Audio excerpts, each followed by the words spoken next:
하나님 사랑, 하이 스토리 메이커스. 오늘 말씀은 가나 혼인잔치에 관한 말씀입니다. 가나 하면 또 뭐 떠오르는 거 없으십니까? 혼인잔치 말고 초콜릿이 떠오르시죠? 가나 초콜릿. 근데 그 가나 초콜릿의 가나는 이 혼인잔치가 일어났던 가나가 아니고 아프리카에 있는 그 카카오가 많이 생산되는 가나라는 나라에서 따온 이름입니다.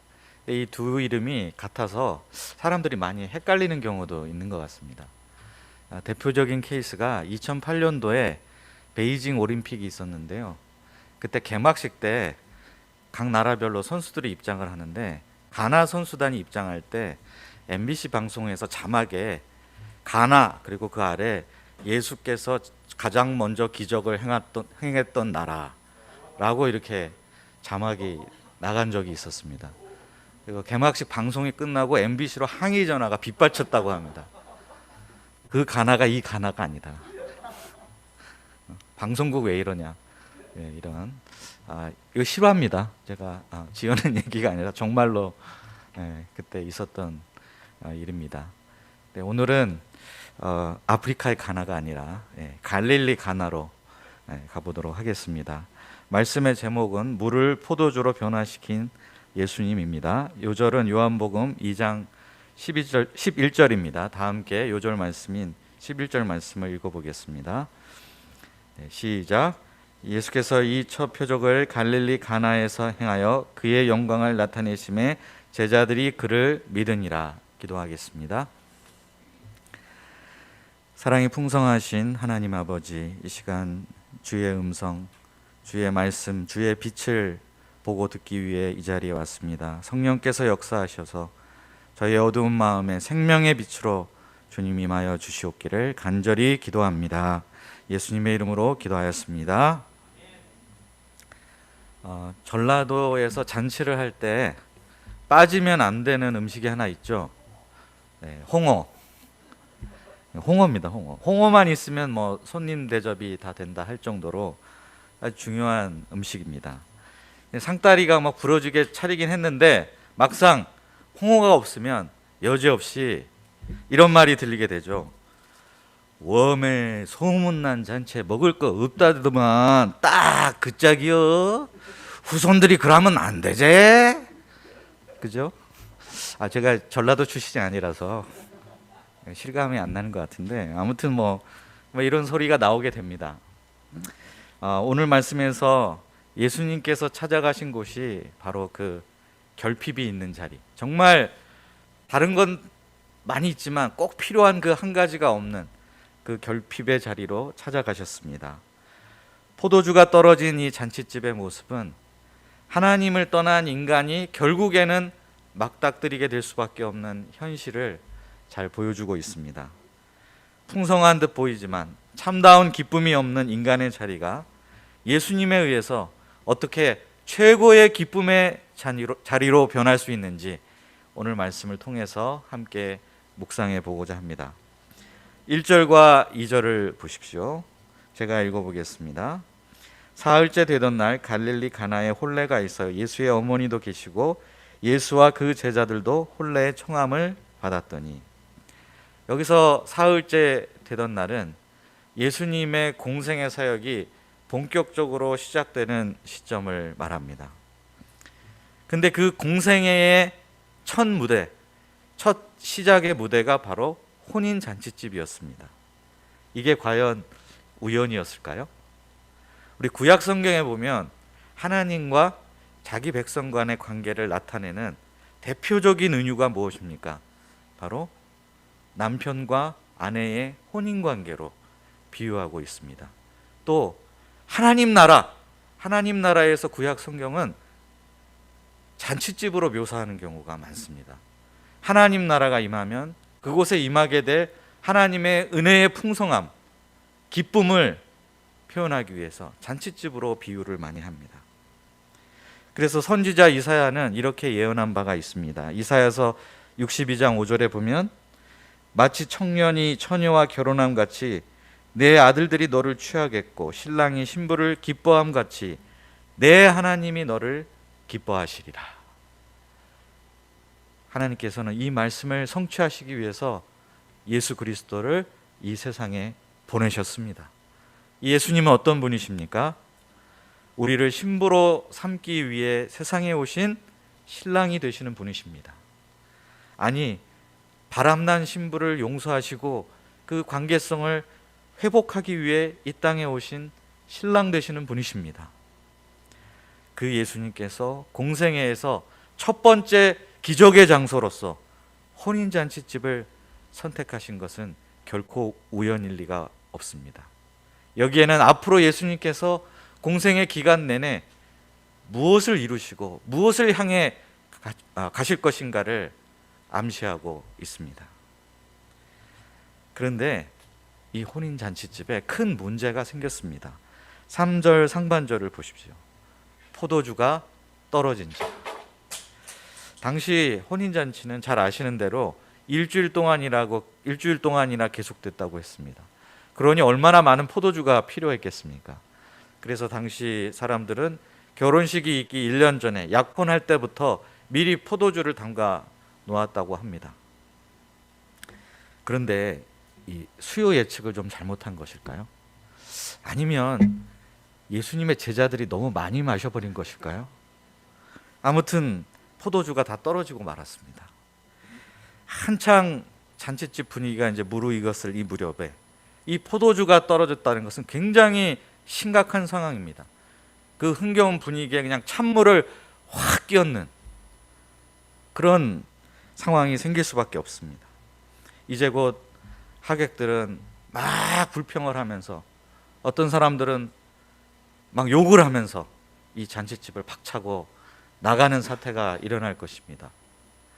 신랑 신부는 썰렁해져 버린 그 예식장 앞에서 슬픈 눈을 하고 그냥 불쑥 주저앉을 것 같습니다. 또 그 모습을 바라보는 그 부모의 마음은 얼마나 안타깝고 속이 상하겠습니까?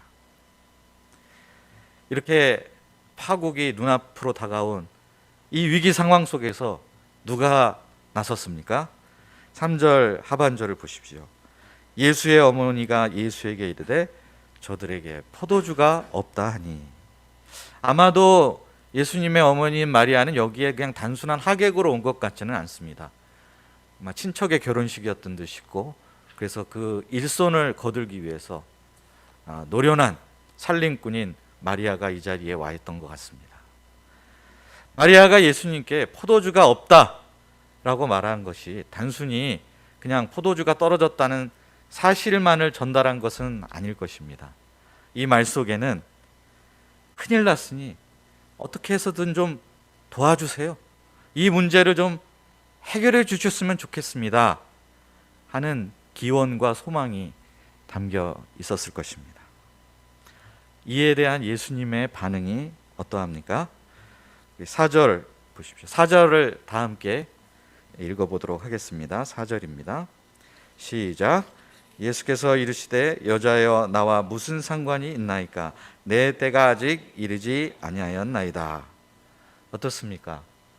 참 의외의 반응, 의외의 대답을 하시지 않았습니까?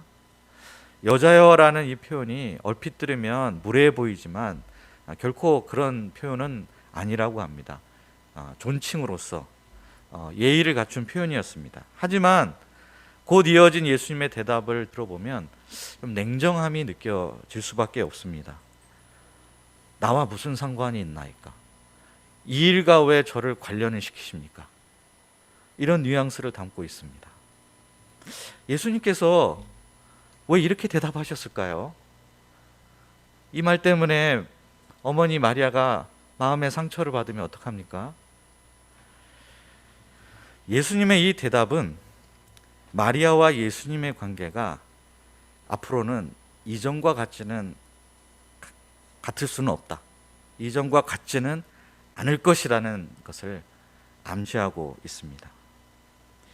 이제 막 공생의 사역을 시작하시는 예수님은 더 이상 마리아의 아들이기에 앞서서 먼저 하나님의 아들로서 공생의 사역을 펼쳐나가셔야 했습니다. 앞으로 예수님은 어머니든 누구든 그 어떤 사람이든 사람의 권위 아래 매이기보다는 하나님의 기뻐하시는 뜻을 따라서 하나님의 때를 따라 움직이실 것입니다. 사람들의 긴급한 필요나 소원에 따라서 무조건 움직이시지는 않으실 것입니다. 오직 하나님이 원하시는 대로, 하나님이 기뻐하시는 대로 행동하시고 말씀하실 것입니다. 그래서 예수님께서는 그 말 뒤에 아직 내 때가 이르지 아니하였나이다 라는 말씀을 덧붙이셨습니다. 요한복음에서는 이 때라는 말이 굉장히 중요하게 사용되는 말입니다. 때라는 말을 둘러싸고, 이 때를 둘러싸고서 요한복음 전체에 긴장감이 흐르고 있습니다. 사람들은 또는 제자들까지도 예수님께 자신들의 때를 따라 움직이실 것을 요구합니다. 예를 들어 보겠습니다. 11장에 나오는 마르다 마리아, 이 두 사람은 오라비인 나사로가 중병에 걸려서 죽게 되자 긴급히 전가를 보내서 이 소식을 예수님께 알렸습니다. 무슨 뜻이겠습니까? 예수님이 지금 당장 달려오셔서 죽어가는 나사로를 살려주십시오. 마땅히 그렇게 하셔야 됩니다. 지금이 그런 일을 하셔야 할 때입니다 라는 의미를 담고 있었습니다. 그런데 예수님은 어떻게 하셨습니까? 그 소식을 듣고도 이틀을 더 유하셨습니다. 마치 나사로가 죽을 때를 기다리시는 것 같았습니다. 정작 나사로가 죽었다는 사실을 확인하신 후에야 예수님은 길을 떠나서 마르다 마리아가 있는 곳으로 가셨습니다. 그리고 그곳에서 나사로를 죽은 자 가운데서 다시 살려내셨습니다. 그래서 하나님이 어떤 분이신가, 예수님이 부활이요 생명이시라는 것을 온 천하 가운데 드러내시게 되었습니다. 예수님께서 그 나사로가 병들었다는 소식을 듣고도 이틀을 더 머무르신 이유 역시 아직 내 때가, 예수님의 때가 이르지 않았기 때문이었습니다. 예수님은 사람의 필요에 따라 끌려다니시는 분이 아니라 하나님께서 원하시고 하나님께서 영광 받으실 때를 향해 가시는 분이셨습니다. 근데 이 하나님의 때에서 별로 관심이 없고 또 하나님의 때에서 무지한 사람들은 예수님에 대해서 예수님은 도무지 예측이 안 되는 분이야 이렇게 생각하기 쉽고, 더 나아가서는 예수님 너무 매정해, 어떻게 이렇게 무심하실 수 있어, 이런 식의 인상을 갖게 되기 쉽습니다. 우리 인생에도 주님이 우리의 간절한 기도에 대해서 내 때가 아직 이르지 아니하였단다 라고 응답하실 때가 있습니다. 기어이 지금 현재 있는 우리의 그 수치스러운 자리에 그저 계속 머물러 있으라고 하실 때가 있습니다. 합격이나 진급을 위해서 간절히 기도했는데 연이어서 계속 실패할 때가 있습니다. 자녀를 위해서 부르짖어 기도했는데 조금의 변화도 보이지 않을 때가 있습니다. 이런 일이 있을 때마다 우리는 하나님, 이러다 저 망하게 생겼어요. 도대체 언제까지 기다려야 됩니까? 라고 묻고 싶어집니다. 근데 그렇게 물었는데 하나님은 아무 말씀이 없으십니다. 왜 지금이 하나님의 때가 아닌지, 왜 더 기다려야만 하는지, 왜 당장 응답해 주시지 않는지 그 이유를 구체적으로 일일이 우리에게 설명해 주시지 않습니다. 그저 막연하게 하나님의 때가 아직 이르지 않았나 보다 라고 생각하거나 아니면 냉정한 침묵만 흐르는 것 같습니다. 이렇게 우리가 원하는 때, 암만 생각해도 지금이 하나님이 역사하시고 일하셔야 하는 때라고 생각하는데, 근데 우리가 생각하는 그때와 예수님의 때가 이렇게 서로 어긋나는 것을 느낄 때 우리는 그때 어떤 반응을 보여야 될까요? 이것을 우리는 어떻게 소화해야 할까요? 그 질문에 대한 해답을 우리는 이어지는 마리아의 반응 속에서, 마리아의 모습 속에서 발견할 수 있습니다. 5절을 보십시오. 마리아는 하인들에게 너희에게 무슨 말씀을 하시든지 그대로 하라고 했습니다. 마리아가 이런 대답을, 이런 반응을 보인 것을 보면 우리는 예수님의 어떻게 보면 냉정해 보이는 그 대답에 마리아가 이것을 어떻게 소화했는지 추측할 수 있습니다. 마리아는 예수님의 대답을 듣고 이것을 거절로 여기지 않은 듯합니다. 이 대답 때문에 마음이 상해하지 않았습니다. 예수님께서 때가 이르지 아니하셨다고 하셨지 하지 않겠다고는 말씀하지 않으셨기 때문에 그렇습니다. 그렇다면 이 예수님의 답은 어떻게 해석할 수 있겠습니까? 때가 이르게 되면, 예수님의 때가 되면 그 문제를 해결해 주시겠다는 긍정적인 의미로 마리아는 받아들였던 것입니다. 물론 마리아는 예수님이 왜 그런 말씀을 하시는지 다 이해할 수는 없었습니다. 왜 지금은 그때가 아닌지, 왜 더 기다려야만 하는지, 예수님의 때는 도대체 언제 올 것인지 다 알 수는 없었습니다. 하지만 때가 이르러서 주님이 일하기 시작하실 때 주님께서는 무엇이 필요할까? 그것을 생각해 보았습니다. 이 포도주가 떨어진 문제를 해결하시려고 하신다면 그때 꼭 필요한 사람들이 이 잔칫집의 하인들이겠구나 라는 것을 생각했습니다. 그런데 이 하인들은 자기와 며칠 동안 함께 오래 일하면서 이미 친해졌고 또 그들로부터 신뢰를 받고 있는 상태였기 때문에 바로 이 지점에서 내가 할 일이 있구나, 내가 예수님께서 일하실 때 뭔가 기여를 할 수 있는 부분이 있구나 하는 것을 발견했습니다. 그래서 예수님의 말씀이라면 무엇이든지 순종할 수 있도록 하인들을 준비시켜 놓아야 하겠다, 이렇게 생각하고 또 그것을 그대로 실천했습니다. 그런데 이런 마리아의 모습이 예수님이 본격적으로 일하시기 시작하시는 방아쇠, 트리거 역할을 했습니다. 좀 전까지는 거절한 것처럼 보였던 예수님이 마리아가 하인들을 준비시키는 것을 보시자 그때부터 움직이기 시작하셨습니다.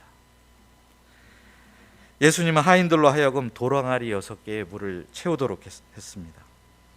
도랑아리 6개, 오늘날 도량령으로 환산하면 500리터가 조금 넘는 양입니다. 두 드럼하고 한 2분의 1 드럼통 정도 되는 상당히 많은 양입니다. 이 많은 물을 채우는 것이 쉬운 일이 아니었을 것입니다. 지금 이 잔칫집에서 가장 바쁘고 피곤한 사람들은 하인들인데 또 이 일까지 하라고 하면 짜증이 날 법도 했습니다.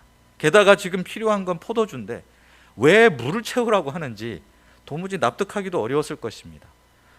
그러나 하인들은 예수님 말씀 그대로 순종했습니다. 이게 억지로 순종한 것이 아니라 정말 마음을 들여서 순종했다는 사실이 아구까지 채웠다는 사실에서 잘 나타나 있습니다. 그런데 예수님은 더 순종하기 어려운 말씀을 하셨습니다. 바로 그 물을 떠서 연회장에게 갖다 주라고 말씀하신 것입니다. 이게 뭡니까? 연회장을 물 먹이는 거 아닙니까? 연회장을 물 먹이면 하인들이 나만 할 수 있을까요? 이 시대의 하인들의 신분이나 위치를 생각한다면 매질을 당하거나 쫓겨날 수도 있는 아주 위험하고 심각한 상황이 올 수도 있었습니다. 그런데 하인들은 이번에도 말씀 그대로 순종을 했습니다. 물론 하인들이 순종이 없었다면 예수님은 기적을 일으키실 수 없었을 것이다, 이렇게 말할 수는 없습니다. 하인들이 순종하지 않았더라도 예수님은 얼마든지 기적을 일으키실 수 있는 전능하신 분이십니다. 그렇지만 하인들이 순종했을 때 그 어떤 사람보다도 가장 실감나게, 가장 극적으로, 그리고 그 누구보다도 가장 먼저 예수님의 기적을 경험한 사람들이 되었습니다. 이것은 정말 그 누구도 누려보지 못한 영광이었습니다. 우리는 앞에서 하나님의 때가 이르러야 주님께서 일하기 시작한다는 것을 알았습니다. 근데 이것을 알게 되면 그 다음부터는 또 그러면 하나님의 때는 언제인가? 여기에 이제 모든 관심을 집중하기 쉽습니다. 어느 때에 난 결혼할 것인가? 어느 때에 나는 승진하고 진급할 것인가? 어느 때에 이 병에서 완전히 나음받을 수 있을까? 내 기도에 하나님께서 도대체 언제 응답해 주실까? 그런데 주님께서는 이런 우리에게 그때가 언제인지 정확하게 말씀해 주지 않으십니다. 그리고 왜 지금은 하나님의 때가 아닌지, 무슨 이유 때문에 당장은 응답해 주시지 않는지 그 이유를 잘 구체적으로 설명해 주시지는 않습니다. 이럴 때 우리는 마음이 상해서 주님 너무하시네요. 해도 너무하시는 거 아닙니까? 라고 이렇게 불평하고 원망하게 되기 쉽습니다. 또는 하나님 때 안 가르쳐 주신다고요? 상관없어요. 내가 원하는 때 아니면 저한테는 아무 의미도 없으니까 알아서 하세요. 막 이렇게 하면서 토라져서 그냥 모든 것을 다 포기하고 내려놓으려고 하기도 합니다. 그런데 이런 반응을 보이는 것 자체가 증명하는 바가 있습니다. 바로 이런 모습이 주님이 일하실 때 내가 그 주님과 함께할 준비가 전혀 되어 있지 않다는 사실을 입증하고 있는 것입니다. 오직 하늘 아버지의 뜻을 따라 일하시는 주님께서 이렇게 사사로운 요구를 무조건 앞세우는 사람과 어떻게 함께 일하실 수가 있겠습니까? 주님은 하나님의 영광을 위해서 하나님의 기뻐하시는 뜻을 따라 일하고자 하시는데 자신의 개인적인 욕구, 그것을 앞세우면서 주님의 멱살을 끌고 가려고 하는 이런 사람과 어떻게 주님이 함께 하실 수 있겠습니까? 우리들을 위해 예수님은 언제든지 일하시고 또 축복하실 준비가 되어 있으신데 여기에 가장 큰 장애물은 다름 아닌 나 자신, 우리 자신일지도 모릅니다.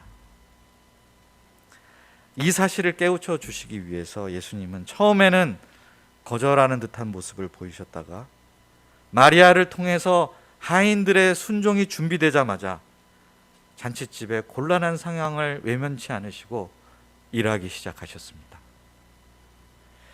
우리에게는 하나님께서 어떤 처분을 내리시더라도 그대로 따르겠다는 자세가 필요합니다. 하나님이 무슨 말씀을 하시든 그대로 순종하겠다, 결코 주님보다 앞서가지는 않겠다 하는 결심이 있어야 합니다. 이렇게 순종할 때 우리가 주님께서 친히 이루어 가시고 만들어 가시는 하나님의 역사, 성령의 역사를 체험하게 됩니다. 자기가 앞서가면 아무리 무언가를 이뤘다 하더라도 그것은 그 사람이 이룬 것이지 결코 주님의 역사라고 말할 수가 없습니다. 이게 실화인지 아닌지 모르겠는데 이런 얘기를 들은 적이 있습니다. 한 교회에서 정말 막 무리를 해가지고 온갖 편법, 불법 뭐 이런 것까지 다 감행하면서 굉장히 큰 이제 예배당을 건축을 했다고 합니다. 그래서 이 때문에 많은 사람들이 상처를 받고 교회를 떠나기도 하고 주변 이웃들에게 원성을 듣기도 하고 그랬지만 그럼에도 불구하고 이건 하나님을 위한 일이다 하면서 밀어붙였다고 합니다. 그래서 다 완공을 하고 그 예배당 이제 홀 정면에 이렇게 큰 프랜카드를 하나 걸었다고 합니다. 하나님이 다 하셨습니다 라고. 그런데 어떤 사람이 밤새 몰래 거기 들어와서 그 다자 아래에다가 이응을 써놓고 가버렸다고 합니다.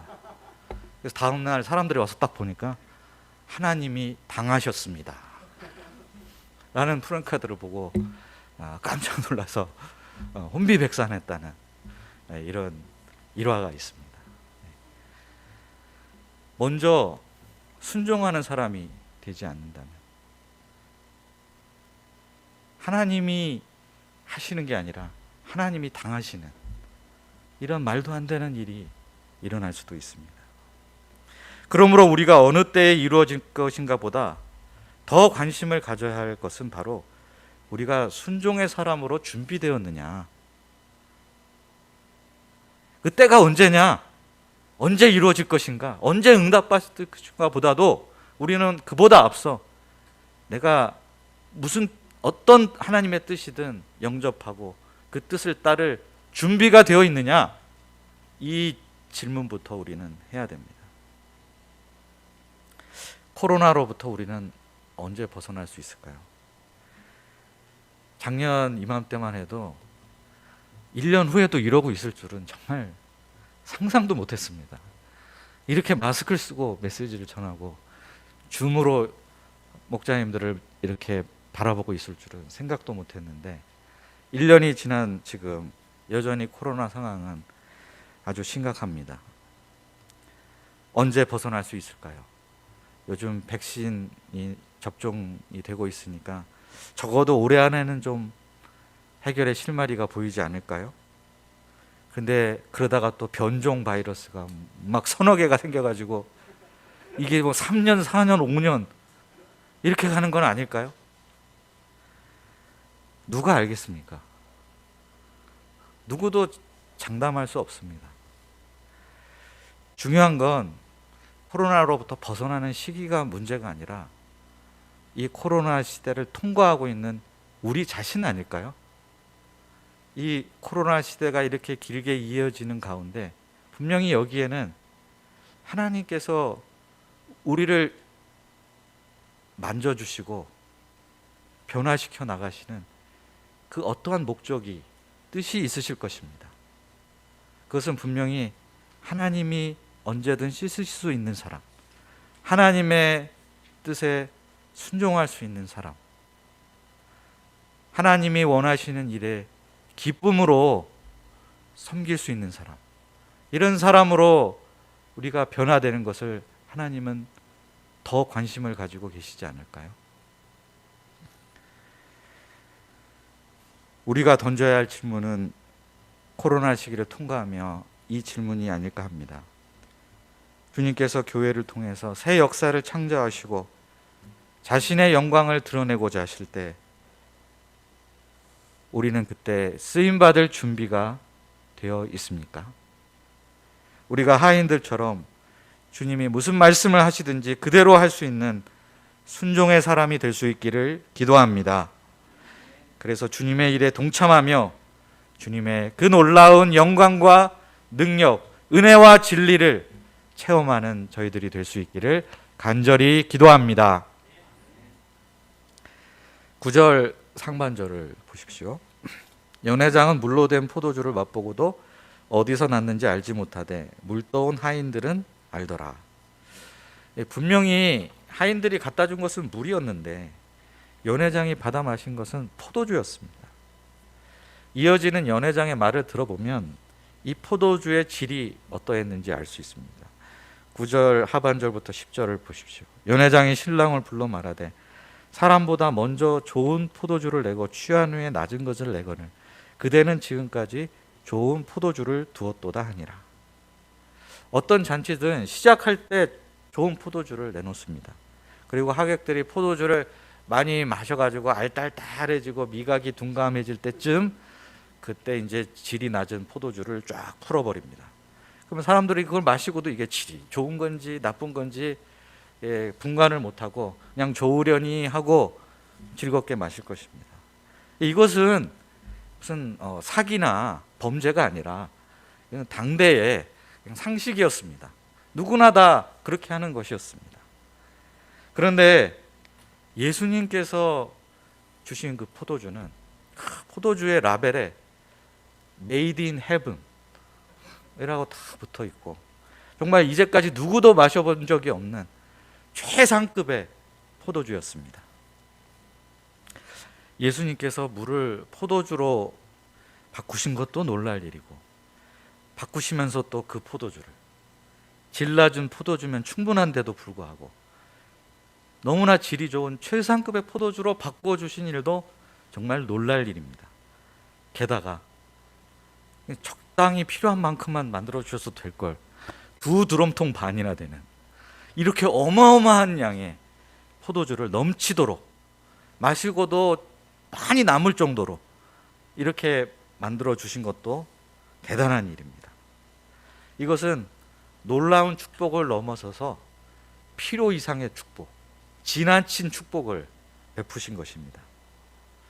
이로써 수치를 당할 뻔했던 잔치가 신랑의 칭송을 받는 잔치로 바뀌었습니다.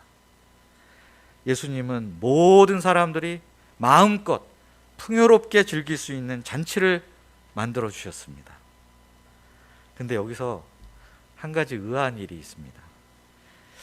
연회장의 말에 대한 신랑의 반응이 궁금하지 않으십니까? 연회장이 아니 여지껏 이렇게 좋은 포도주를 왜 그냥 뒀어? 라고 했을 때 신랑이 뭐라고 했을 것 같지 않습니까? 뭐라고 했을까요? 전 그게 궁금한데, 이 요한복음 이야기는 여기서 딱 끝이 납니다. 갑자기. 근데 제가 곰곰이 생각을 해보니까 신랑의 반응이 왜 나오지 않았는가, 그 이유를 짐작할 수 있었습니다. 여기서 신랑이 무슨 말을 할 수 있겠습니까? 자기도 모르잖아요. 이 질 좋은 포도주가 어디서 나왔는지 나도 모르는데 연회장은 또 극찬을 하고 있으니 뭐가 뭔지 모르겠고 그냥 어리둥절한 그런 상황이었을 것입니다. 그래서 아무 말도 하지 못했을 것 같습니다. 이 혼인잔치집에서 최상급의 포도주를 준비한 신랑, 진짜 신랑 따로 있습니다. 누굽니까? 예, 바로 예수님입니다.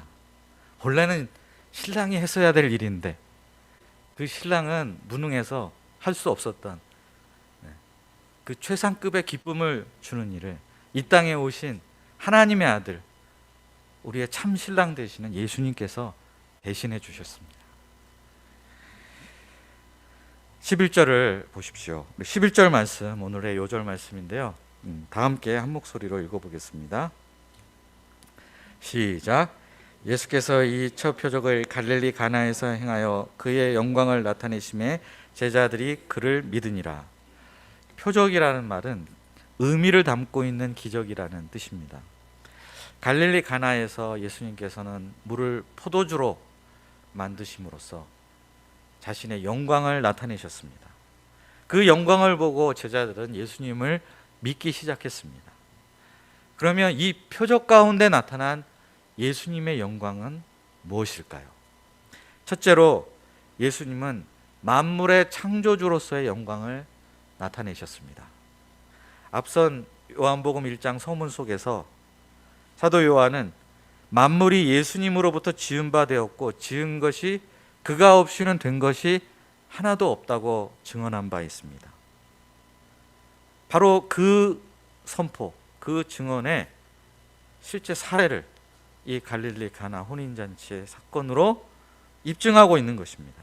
만물을 창조하신 분 앞에 모든 만물은 그분의 영광을 드러내는 도구로 언제든 쓰임받을 수 있습니다. 물을 만드셨고 알코올도 만드셨고 포도도 만드셨던 창조주께서 물로 포도주를 만드시는 일은 얼마든지 하실 수 있는 일입니다. 19세기에 영국의 유명한 시인 바이런이 있습니다. 바이런이 캠브리지 대학 3학년에 재학 중일 때 신학 과목 학기말 논술 시험으로 가나 혼인잔치에 대하여 논하시오 라는 문제가 출제되었습니다. 바이런 이 답안지에 딱 한 문장을 쓰고 곧바로 나갔다고 합니다. 제일 먼저 나갔다고 합니다. 그가 쓴 문장은 이렇습니다. 물이 자기의 창조주를 보고 그 얼굴을 붉혔도다. 네. 말송부할 때 답 들으셨나 보죠? 아무 반응이 없으시군요. 네. 말씀 공부할 때 그래서 너무 많은 말을 하면 안 되겠습니다. 바이런은 이 한 문장으로 최고점을 받았다고 합니다. 이 말이면 다 충분한 거 아닙니까?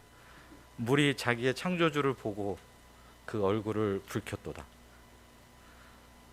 역시 시인은 아무나 하는 게 아니구나 하는 생각이 듭니다. 더 이상 무슨 설명이 필요하겠습니까? 둘째로 예수님은 우리 존재를 근본적으로 변화시킬 수 있는 분이 되십니다. 사도 요한은 포도주로 변한 물이 원래 담겨 있었던 그 돌 항아리를 굉장히 자세하게 묘사를 합니다. 6절에 보시면 이렇게 되어 있습니다. 거기에 유대인의 정결 예식을 따라 두세 통 들은 돌 항아리 6이 놓였는지라. 유대인의 정결 예식은 본래 성전에서부터 유래되었습니다. 성전에서 예배 드리기 전에 온몸을 깨끗하게 정결케 하는 의식을 했는데, 바로 그 의식이 이제 일상생활에까지 확대가 되어서 모든 유대인들은 밖에 있다가 외출했다가 집안에 들어갈 때마다 손을 깨끗이 씻고 들어가도록 했습니다. 이것은 단순히 위생을 위해서가 아니라 종교적인 의미를 담고 있는 것이었습니다. 모든 부정한 것을 다 정결케 한다는 그런 의미가 있었습니다. 유대교는 이 정결 예식을 지키는 것을 철칙으로 삼았습니다. 그래서 예수님의 제자들이 손을 씻지 않고 정결 예식을 따르지 않고 막 음식을 집어먹자 바리새인들이 노발대발해서 그들을 심하게 질책했습니다. 이때 예수님께서 그들에게 이렇게 말씀하셨습니다. 마태복음 15장 19, 20절에 보면 이런 말씀을 하셨습니다. 마음에서 나오는 것은 악한 생각과 살인과 간음과 음란과 도둑질과 거짓 증언과 비방이니 이런 것들이 사람을 더럽게 하는 것이요 씻지 않은 손으로 먹는 것은 사람을 더럽게 하지 못하느니라. 여기서 우리는 유대교의 그 한계점이 무엇인가를 잘 알 수 있습니다. 유대교의 정결 예식은 사람의 겉모습만 깨끗하게 할 뿐입니다. 그러나 정작 사람을 더럽게 하는 마음의 악한 생각과 탐욕을 씻거나 없애주지는 못합니다. 그러나 이제 예수님은 인간의 마음을 근본적으로 변화시킬 수도 없고 깨끗하게 할 수도 없는 유대교의 시대를 끝내시고 성령으로 우리 마음을 바꾸시고 새롭게 하시는 새 시대, 복음의 시대를 열고자 하십니다. 예수님은 물을 포도주로 변화시키셨듯이 사람을 근본적으로 변화시키실 수 있는 능력이 있습니다. 사람을 누가 변화시킬 수 있습니까? 사람을 다른 사람이 변화시킬 수 없습니다. 교육이나 제도로 한 사람을 새롭게 한다는 것 불가능합니다. 나 자신도 나를 어찌하지 못합니다. 나를 변화시킬 수 없습니다. 오직 변화의 능력자이신 예수님만이 사람을 근본적으로 변화시키고 새롭게 하실 수 있습니다. 그래서 사도 바울은 이렇게 외쳤습니다. 그런즉 누구든지 그리스도 안에 있으면 새로운 피조물이라. 보라, 이전 것은 지나갔으니 새 것이 되었도다.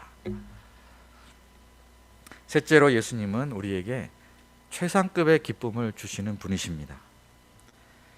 예수님을 믿지 않고 산다고 해서 기쁨이 없냐? 즐거움이 없냐? 그렇지 않습니다. 예수님 믿지 않아도 혼인잔치 같이 재미있고 살맛나는 일이 많이 있습니다. 맛집 탐방하면서 맛있는 것도 먹고 또 주말에 여행도 다니고 얼마나 사람들 즐겁게 살고 있습니까? 예수님이 계시지 않아도 포도주가 있기에 흥이 나는 것처럼 즐겁게 살 수 있는 것이 이 세상의 삶이기도 합니다. 그런데 오늘 본문 말씀은 우리에게 이 한 가지 사실을 일깨워주고 있습니다. 포도주가 떨어지면 한순간에 기쁨이 근심으로 바뀌고 명예가 수치로 바뀌는 것이 이 세상의 즐거움이다. 그 포도주가 있는 자리에 어떤 돈 혹은 권력, 명예를 놓아도 되고 또 포도주가 있는 그 자리에 사람이 주는 애정이나 사랑을 가져다 놓아도 좋습니다. 저는 한동안 막내딸과 노는 것이 즐거움의 원천이었습니다. 근데 이 막내가 사춘기가 되면서 아빠를 대면대면하기 시작했습니다.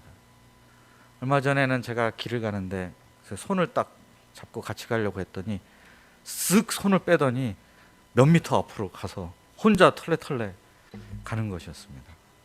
너무나 큰 충격과 마음의 상처를 받았습니다. 제 인생의 낙이 사라졌습니다. 저는 이를 통해서 세상이 주는 즐거움은 아무리 딸이 주는 즐거움이라 할지라도 다 변하는구나. 포도주가 다 말라붙듯이 이 즐거움도 하루아침에 사라질 수 있다는 사실을 깨닫게 됐습니다. 세상의 한계와 그 한계가 주는 결핍을 누구도 피할 수 없습니다. 우리를 기쁘게 해주던 것이 사라졌을 때 우리는 상실감을 느끼고 마음에 큰 고통을 얻습니다. 하지만 우리가 공경에 빠진 바로 그때가 새로운 복에 대해서 눈을 뜨고 새로운 복을 경험하게 되는 그 시작점, 출발점이 될 수도 있습니다. 왜냐하면 예수님께서 주시는 최상급의 기쁨, 하늘산 포도주의 맛을 맛보게 되는 시점이 될 수 있기 때문에 그렇습니다. 예수님께서 우리에게 주시는 기쁨은 어떤 기쁨입니까? 이게 세상이 주는 그런 싸구려 포도주 질 낮은 그런 기쁨이 아닙니다. 정말 그 질에 있어서는 상상을 초월할 뿐만 아니라 부족하지도 않고 필요 이상으로 허비되는 것처럼 넘치는 기쁨, 그런 기쁨을 우리에게 주십니다. 이 기쁨은 구원의 기쁨, 죄사함의 기쁨, 영생의 기쁨, 하나님의 영광을 보는 기쁨입니다. 이 기쁨은 포도주처럼 붉은 피를 흘리신 십자가로 완성된 최상급의 최고의 기쁨입니다. 이제는 다시는 고갈될 일이 없는 영원한 기쁨을 우리에게 선물로 주십니다. 기독교의 복음은 의무와 관습에 찌든 종교 행위가 아닙니다. 기독교는 겉모습만 물로 씻어내는 정결 예식에 매달리는 그런 유대교와 같은 종교가 아닙니다. 기독교는 바로 예수님께서 주시는 천국산 포도주를 맛보는 기쁨의 잔치입니다. 그래서 우리는 술을 안 마셔도 술 마신 사람보다 더 즐겁고 기쁘게 살 수 있습니다. 예수님이 없는 그런 허무한 잔치는 멀리 합시다. 그리고 우리 삶에 예수님을 초대해야 되겠습니다. 그러면 그 예수님이 오셔서 우리 안에서, 우리 가운데서 풍성한 천국 잔치를 이루실 줄 믿습니다. 우리가 언젠가는 고갈될 수밖에 없는 세상 기쁨에 만족하기보다는 예수님 안에 있는 최고의 기쁨을 누릴 수 있기를 간절히 기도합니다. 기도하겠습니다. 사랑의 하나님 아버지, 세상 기쁨 즐겁긴 하지만 언젠가는 고갈될 수밖에 없고, 그때 우리는 도리어 수치를, 또 마음의 고통을 겪을 수밖에 없습니다. 그러나 이제 이 땅에 신랑으로 오신 예수님이 주시는 최상급 포도주의 기쁨, 영생과 구원의 기쁨, 하나님의 영광을 보는 기쁨, 그 놀라운 하늘 기쁨을 우리 심령에 충만히 허락해 주시옵기를 간절히 기도합니다. 하나님 아버지, 또한 우리가 주님의 때를 기다리며 내 때를 앞세우지 아니하고 무슨 말씀을 하시든 그대로 순종할 수 있는 순종의 사람으로 준비될 수 있기를 간절히 기도합니다. 그래서 주님이 일하실 때 우리도 함께 일하며 주님의 영광에 동참하는 저희들 되게 하여 주시옵기를 간절히 기도합니다. 예수님의 이름으로 기도하였습니다.